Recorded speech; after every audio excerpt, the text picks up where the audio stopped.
Le podcast Tribu est produit avec le soutien de Maroc Télécom. Salut à vous, Radio Ma'ali vous accueille dans un nouveau podcast Tribu. Vous connaissez le concept, c'est celui d'aller à la recherche de nos modes de vie traditionnels qui très souvent sont encore vivants et ou impactent même des modes de vie plus modernes.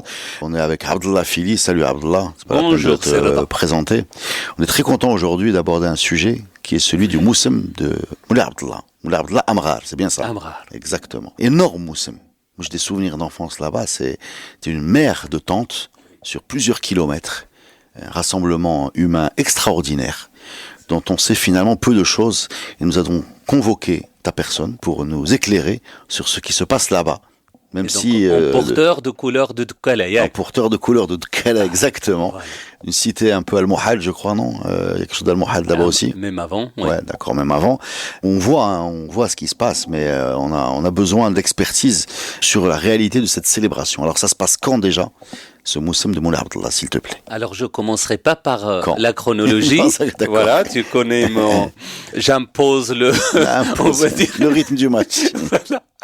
Et donc, en réalité, c'est l'un, certainement, des endroits les plus extraordinaires du Maroc. Il y en a beaucoup, j'en conviens, à chaque fois que je reviens avec un lieu prestigieux, un drapeau, exactement. Voilà.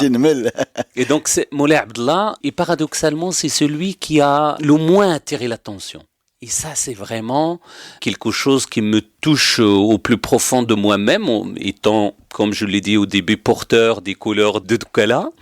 Je me dois de mettre en valeur, en quelque sorte, ce lieu, ce Ribat, qui est, voilà, qui est l'un des lieux les plus anciens de Ribat. Un monastère en quelque sorte réservé à l'ascétisme, aux retraites spirituelles, et qui ont participé, les Ribats ont participé à l'islamisation du Maghreb en quelque sorte. C'est pas... Excuse-moi, je vais faire une parenthèse, parce que je suis allé quand même à ce moussem quand j'étais petit, je n'ai pas vu beaucoup d'ascétisme, si tu permets. si tu permets mon témoignage personnel d'un enfant. J'ai vu beaucoup de fêtes. Entre la réalité d'aujourd'hui, le départ du film, évidemment, il y a une évolution assez spectaculaire, je reviendrai là-dessus, qui est importante, mais que tu as résumé véritablement sur un vécu récent, mais qui reflète en quelque sorte une évolution historique. Donc, Ribat Tit, d'abord, il s'appelle Tit Naftar, et non pas Moulay Abdallah.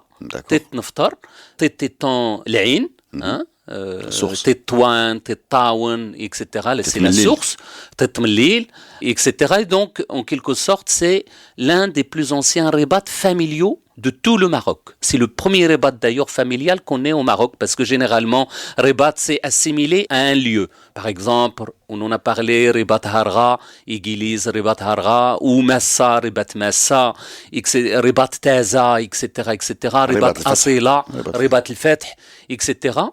Et là, pour le coup, c'est vraiment le ribat de Alu Amrar. Diel Amrariyin, c'est-à-dire la famille des Amrariyin, qui est une famille idrisside, qui est une famille descendant du prophète, du côté de Hussein et non plus de Hassan, et qui s'est installée à partir du Xe siècle dans la région d'Idkala. Et tous les textes s'accordent pour dire que, véritablement, c'est sur un lieu déserté que cette famille s'est installée pour créer ce ribat. Il était sous forme d'un douar et nous avons, grâce à la prospection archéologique qu'on a engagée depuis 2014 sur place, découvert en fait des noyaux anciens qui constituaient en quelque sorte cet ancien ribat. Mais ce ribat a vite été transformé en ville. Et donc c'est la partie enceinte de Moulay Abdallah actuel. Et Moulay Abdallah nous renvoie au troisième personnage, au troisième saint de la famille des Amrariyin, après Moulay Ismaïl, Moulay Ja'far et après Moulay Abdallah Amrar. Mais il a vécu quand ce Moulay Abdallah Amrar? Alors Moulay Abdallah Amrar, on a très peu de dates en fait, mais il a vécu au début du XIIe siècle. On le sait par une lettre justement qui nous est arrivée sur 1120 à peu près, où Marrakech allait construire sa muraille sous la pression des Almohades. C'est-à-dire après la première révolte almohade, qui était déjà dans le Souss, les Almoravides préparaient en quelque sorte la défense de la ville contre cette révolte. Et donc les Amrariyin, et surtout Moulay Abdallah, a envoyé une somme d'argent pour participer à l'effort de la défense de Marrakech et donc pour la défendre par une enceinte construite. Et donc Moulay Abdallah, c'est le troisième personnage, comme je disais, et qui a donné en fait aujourd'hui le nom à cette ville. Et donc, par conséquent, au Moussem, par conséquent, à la Jama'a, la commune de Moulay Abdallah, et qui est considérée aujourd'hui comme la plus riche commune du Maroc, par le fait que justement, il couvre en fait un territoire extrêmement riche, avec Jorf al-Asfar, etc.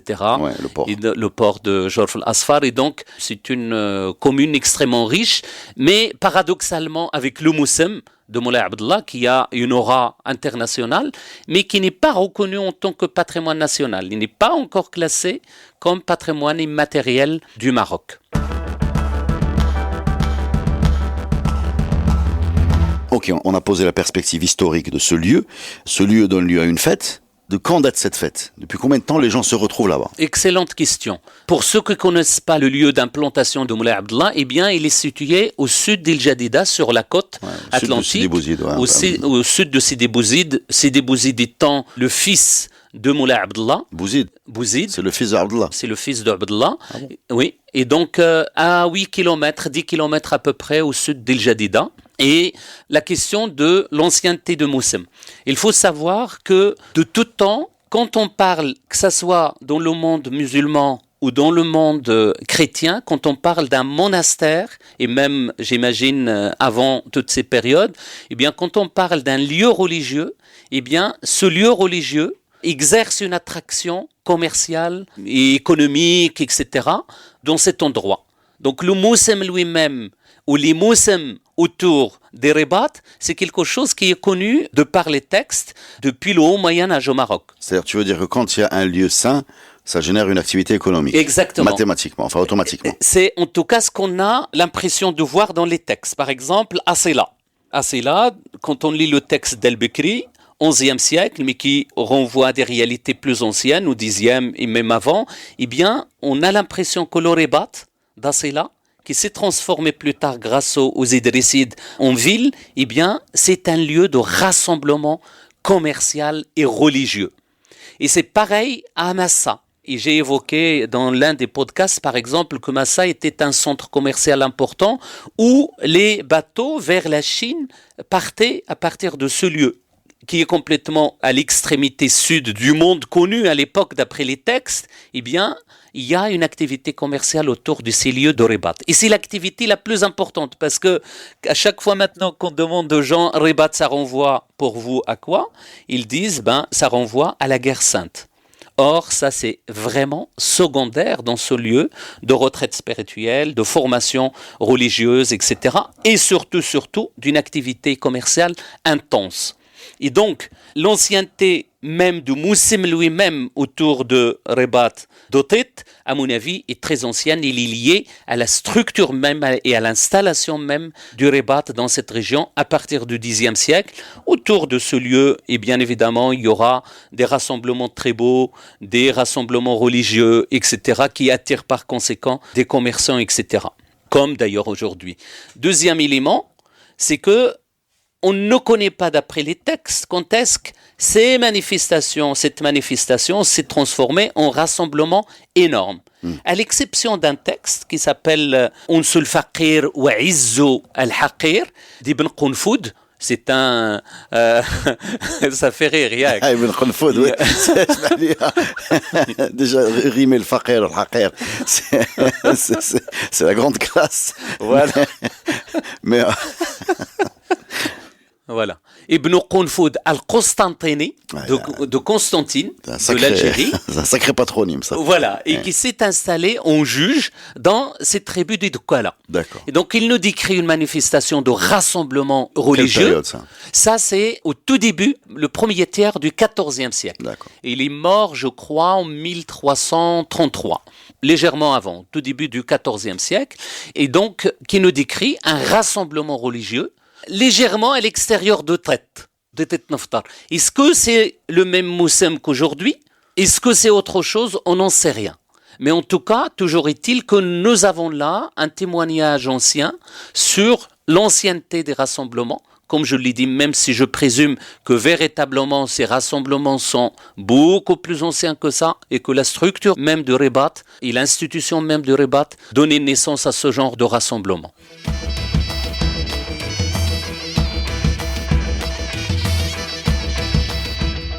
Ce qui est choquant dans la période récente, celle à laquelle j'ai assisté physiquement, c'est l'amplitude, y compris géographique. C'est-à-dire, c'est pas Dukala, Abda, Haha, c'est beaucoup plus grand. Je connais des gens qui viennent de beaucoup plus loin, y compris du Moyen Atlas, etc. Il y a des... Et j'ai une explication pour ça. Vas-y. Une explication ancienne et une explication récente. Nous avons parlé d'Ibn Qunfud au XIVe siècle, mais la tradition elle-même, et l'ampleur, et l'aura de Ribat Dotet, de Ribat des Amghariyin, a toujours été quelque chose d'assez exceptionnel. Il faut savoir, par exemple, que Moulay Abdullah, c'est le disciple de Sidi ibn Nour.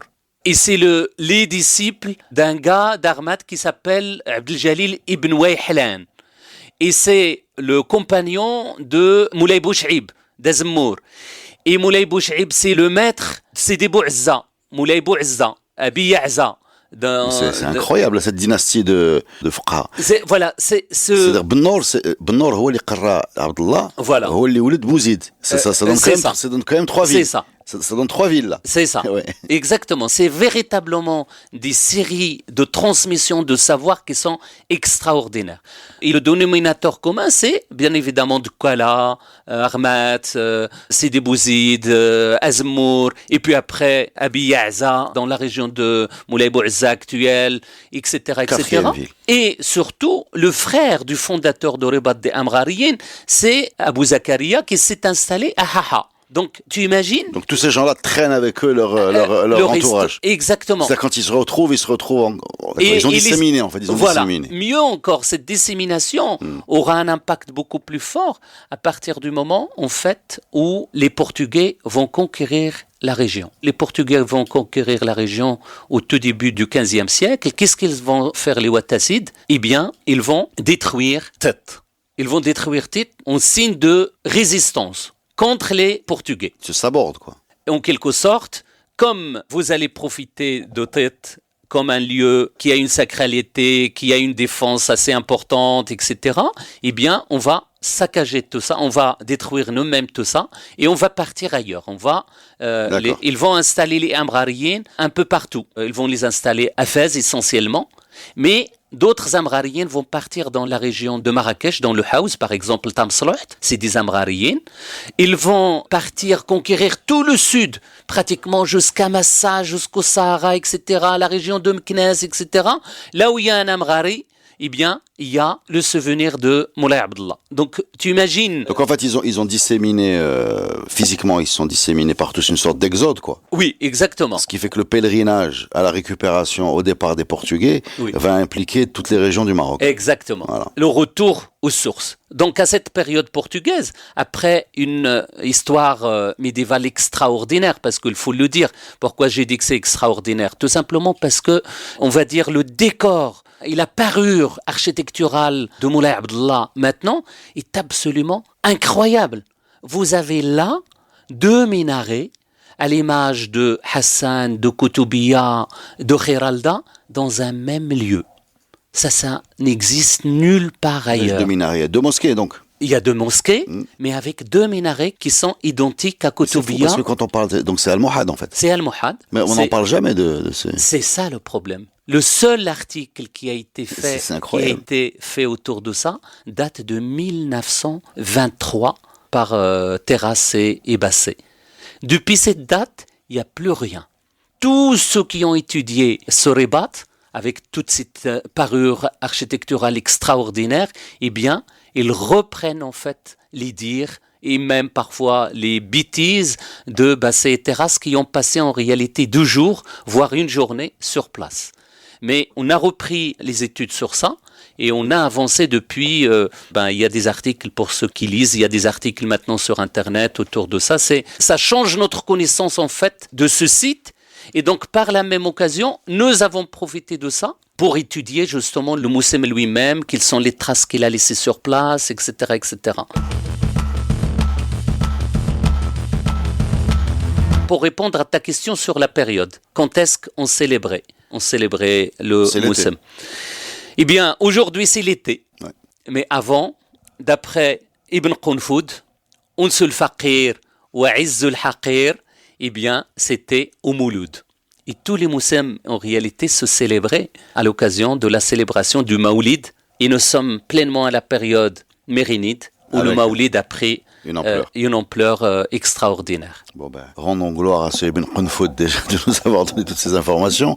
Et comment on passe à l'été? Parce que là, je suis formel, c'est l'été là. Clairement l'été. Ouais, là, c'est l'été. Et donc il y a quelque chose qui... Qu'est-ce qui s'est passé? C'est-à-dire, en fait, il y a un hiatus. C'est ce qu'il faut comprendre. Il y a un hiatus entre l'époque médiévale, l'époque actuelle et l'époque moderne, d'une manière générale, parce que c'est ancien. Et en réalité, c'est lié à notre calendrier, qui n'est plus le calendrier religieux, agricole, mais un calendrier agricole, un calendrier tribal. Et tribal arabe, cette fois-ci, parce que c'est un haut lieu de berbérité à l'époque médiévale, et qui s'est transformé, eh bien, à une zone des tribus hilaliennes et maqiliennes, en fait, à partir... On va dire, la réoccupation de Tit, en fait, a commencé à partir du XVIIIe siècle. Les Portugais, on le sait maintenant, de par l'étude que nous avons menée, on le sait, ils se sont installés sur place et ils ont utilisé cet endroit comme un port, en fait, pour l'exportation, pour le rassemblement des récoltes, et notamment de céréales, de la région d'Idukala. Et après cette période portugaise, les Portugais ont quitté les lieux. On a encore des textes au tout début du 18e. Eh bien, les Portugais ont quitté Mazagan en 1769. Et donc, à partir de cette période, les tribus arabes ont commencé à s'installer sur place et donc à rendre hommage en quelque sorte au saint patron de cet endroit. Les lieux notamment, les Qubba de Moulay Abdallah, etc. Et il y a eu une opération édificatrice régalienne, notamment sous Sidi Mohamed Ben Abdallah, qui a construit le tombeau de Moulay Abdallah et de sa famille, Moulay Ja'far, Moulay Ismaïl, etc. Mazagan est abandonné par les Portugais sous Sidi Mohamed Ben Abdallah, on est d'accord. C'est ça. Et juste une petite parenthèse, parce que j'ai appris ça, je voudrais bien le partager et le vérifier. El Jadida, donc la nouvelle, enfin le nom de la ville d'aujourd'hui, c'est un nom qui date de cette période-là parce que la ville avait tellement souffert lors du siège et des bombardements que ils ont construit quasiment une autre ville qu'ils vont appeler la nouvelle. Par rapport à Mazagan. C'est ça. C'est-à-dire qu'il a été récupéré dans un sale état. Ça. C'est bien ça. Et c'est plus tard en fait. C'est au tout début du 19e siècle, avec justement pratiquement la déchéance du port de Souira. Eh bien, tout le pouvoir, et notamment Abdelrahman ibn Hisham, il a installé le commerce du Maroc à Il Jadida. Donc Sidi Mohamed Ben Abdallah va redonner de l'éclat à la ville, c'est bien ça? En construisant le tombeau. Alors, on ne peut pas parler de redorer en quelque sorte le blason de ce lieu, mais en fait, Sidi Mohamed Ben Abdallah, sur la route des Sawira qu'il a tellement... c'est sa ville, ouais. C'est sa ville, ouais. En quelque sorte. Tout le projet lui revient en quelque sorte, même l'ouverture de la ville sur le commerce international, ouais. etc. L'installation des commerçants. Tous les rébats qui sont sur la route, justement vers Essaouira, Sidi Mohamed Ben Abdallah les a repris, parce qu'il les retaper, les restaurer, etc. Comme c'est le cas à Sidi Cheger, par exemple. C'est lui qui a reconstruit la mosquée de Sidi Cheger, le minaret de Sidi Cheger, le tombeau de Sidi Cheger, qui est dans Hamar. Il ne faut pas oublier qu'il a fait ses études à la fois du savoir, mais également de la guerre, Founoun al-Harb, etc., dans la tribu de Hamar. C'était le lieu de formation militaire et religieuse des princes, mais également chez les Dukala, Moulay Abdallah, par exemple. D'accord. Et pareil, j'imagine, pour Asfi, etc., etc. Donc, il a donné beaucoup d'attention à ces lieux de rébat, un peu partout. Alors, si on rebascule à aujourd'hui, ou en tout cas à la période récente, donc c'est contrairement à un moussim traditionnel qui avait un rapport avec Eid Maoulid, donc ils sont sur l'année lunaire, là on est sur un moussim qui est sur l'année solaire, qui est long. C'est un moussim qui est long, c'est-à-dire il dure combien de temps? Alors il peut, d'après les gens, il peut durer jusqu'à 1 mois. C'est ça, 1 mois. Un mois. C'est bien ce que j'avais en tête, dans mes souvenirs, voilà. Qu'est-ce qu'on y fait? Tout. est Tout ce qu'on peut faire. tout ce qu'on peut faire. Alors il y a effectivement l'aspect religieux avec des lectures, avec des processions religieuses autour des tombeaux des Amrariyin, etc., des visites pieuses, mais également il y a les festivités qui sont inhérentes justement à un moussem agricole, à la fin des travaux agricoles dans une tribu arabe, Az'ir ou Dukala ou dans les Shawiya, etc. C'est-à-dire Tbourida. Abondante. Ça, c'est vraiment quelque chose. Le cœur du système. Voilà, exactement. Et c'est énorme, il faut le dire. C'est énorme et on a de la documentation depuis le début du siècle, des photos depuis le début du siècle. Autant tout ce qui entoure le site est vraiment dans un état de délabrement avancé, autant là, le Mel'ab par exemple, qui est encore dans le même endroit, ainsi que les harnachements de chevaux et tous les préparatifs autour de la Fantasia, c'est quelque chose d'absolument extraordinaire. Alors, et c'est un moment important. Extrêmement important Quotidien. pour ceux qui aiment, qui sont passionnés par Tbourida, c'est-à-dire la grande majorité des agriculteurs à l'époque, que ce soit dans les Dukala eux-mêmes, et tu l'as dit tout à l'heure, de partout. Oui, bien sûr. Non, parce que il y avait effectivement des gens qui venaient de loin. Donc, Tbourida, le soir, il y a des festins, en fait, parce que terminé, ça fait très souvent des gros repas. Exactement. Gros repas. Exactement. Même des danses. Des danses, voilà. Exactement. Tout ce qui est l'Aïta, etc., eh bien, c'est organisé en dehors, bien évidemment, du cercle de la partie religieuse du site, et d'ailleurs encore aujourd'hui. Bien sûr. Non, mais pas seulement l'organisation de l'État dont parle Moussé, mais même Phil Guillatan, il y avait de l'ambiance. Exactement. Voilà. Exactement. Alors, il y a de la chasse aux faucons. Oui. Alors, parle-nous un peu de la chasse aux faucons, s'il te plaît. Ça, c'est quelque chose. C'est quoi le faucon? Alors, c'est Saqar, oui. Donc, c'est quoi Saqar? Saqar, en fait, c'est l'oiseau utilisé par les tribus. Enfin, c'est devenu un patrimoine mondial maintenant. En plus, un patrimoine commun où le Maroc, les Émirats, la Mongolie, etc. Je pense même, je sais pas, l'Arabie Saoudite peut-être, etc. Je me rappelle plus de tous les pays qui ont demandé le classement de cette pratique sur la liste de patrimoine et qui se pratique strictement et uniquement dans cette région du Maroc et plus spécifiquement chez une tribu qui s'appelle le Qawasma. Le Qawasma qui est une tribu arabe et qui encore aujourd'hui et depuis très longtemps font de la chasse aux faucons. Il n'y a pas une tradition aussi continue dans le temps dans cette tribu que celle de la chasse aux faucons. Tu as déjà vu une chasse aux faucons? Alors, j'ai pas vu comme ça de visu chez les Qawasma, mais il me semble que voilà, ça change pas de ce qu'on voit dans les reportages télé, etc. Pas si j'ai une question, mais il chasse quoi le faucon? Il chasse quel type d'animal? Par exemple, les lièvres sont attrapés essentiellement par le faucon. Il le ramène. En tout cas, il l'attrape. Ici, il a la puissance, je ne crois pas qu'il va le ramener parce qu'il n'est pas assez, parce que c'est des petits oiseaux quand même, c'est pas l'aigle royal. C'est pas l'aigle, exactement, c'est pas des aigles. Il y a d'autres oiseaux, justement, les tourterelles. Il est capable d'attaquer un oiseau en l'air. Oui, en air, oui.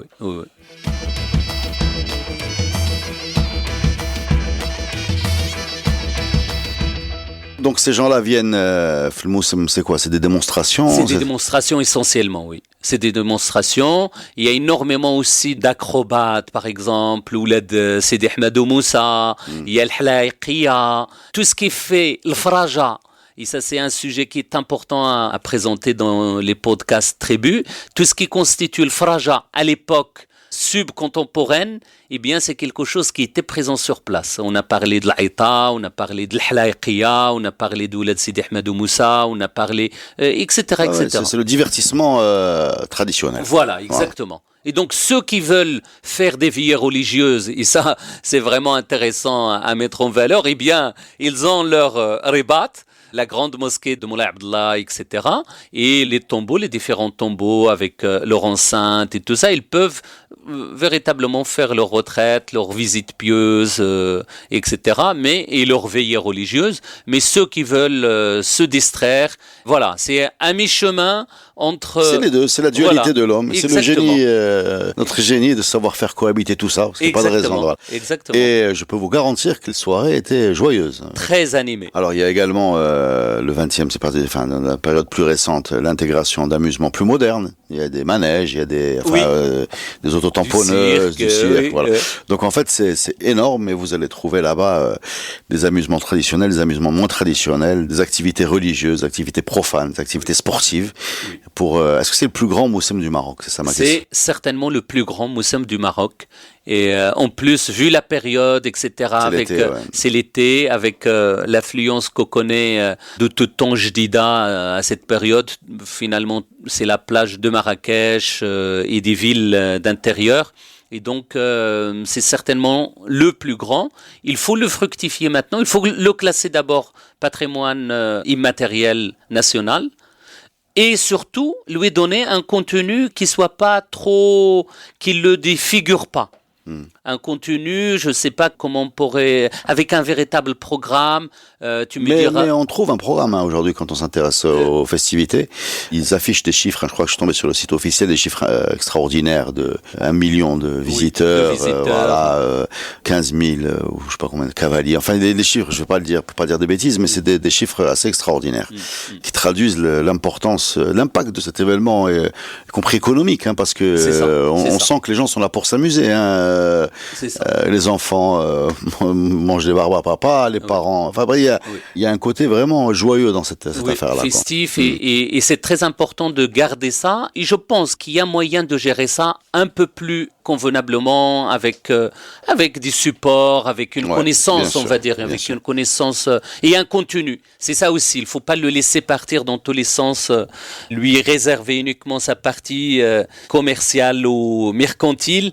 Il faut lui donner aussi un sens pour les habitants et pour le patrimoine local. Et c'est ça le danger, parce que justement le moussem représente un danger pour les vestiges archéologiques qui sont, encore une fois, quand tu exceptionnels. Vois des millions de personnes qui piétinent ce truc-là, mais tu deviens fou.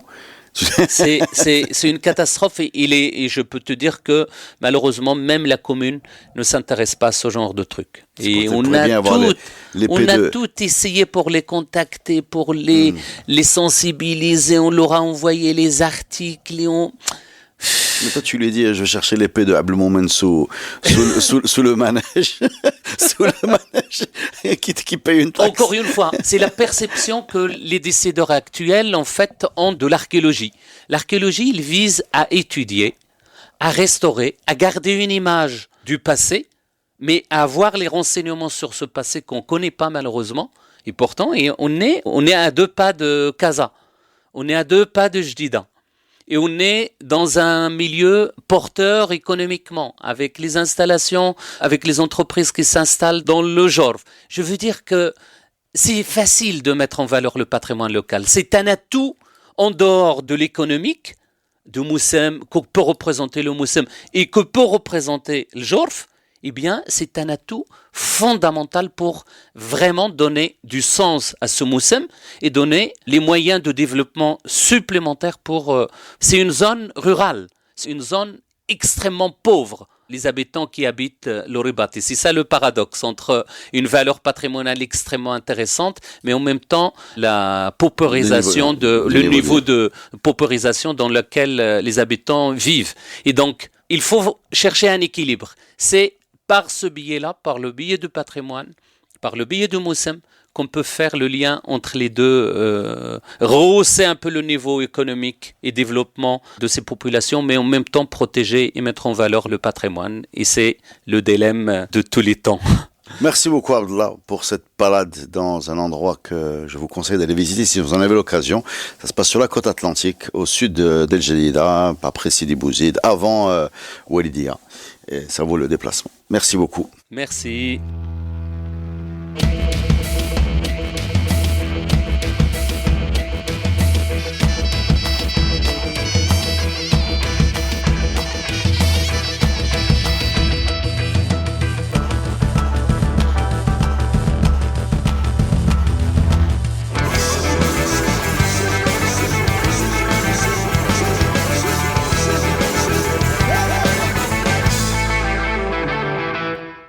Le podcast Tribu est produit avec le soutien de Maroc Télécom. Maroc Télécom, un monde nouveau vous appelle.